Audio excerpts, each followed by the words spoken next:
Satışa bağlı sənədlər və əlavə funksiyalar. Satış sənədinin içindən birbaşa ödənişlərin, qaytarmaların və digər əlaqəli sənədlərin idarə olunması mümkündür. Bu, həm mühasibatlıq, həm müştəri nəzarəti, həm də tam əməliyyat çevikliyi üçün vacibdir. Satışa ödənişin əlavə olunması. Satış zamanı müştəridən ödəniş qəbul olunubsa, bunu birbaşa satış sənədinin içindən qeyd etmək olar. Satış sənədini açın. Yuxarıdan sənəd yarat, ödəniş düyməsinə klikləyin.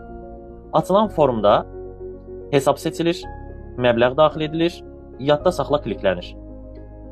Bu ödəniş satış sənədinə avtomatik bağlanır və əlaqəli sənədlər bölməsində görünür. Satışın qaytarılması.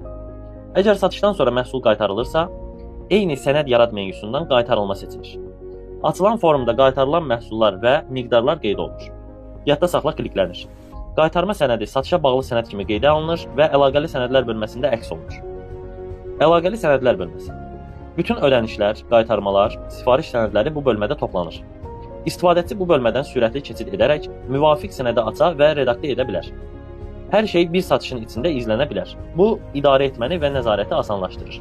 Qaymə, Excel və Price List funksiyaları. Qaymə düyməsi. İstənilən formatda çap şablonu seçilərək müştəriyə təqdim olunması üçün istifadə olunur. Excel ixracı. Satış sənədini Excel faylı kimi yükləmək üçün istifadə olunur. Price List. Satış sənədindəki məhsulların qiymət siyahısını və ya etiketlərini çap etmək üçündür. Bütün bu funksiyalar dinamik şablonlar əsasında işləyir və ölçü, dizayn, sətir sayları tam istifadəçiyə uyğunlaşdırıla bilir.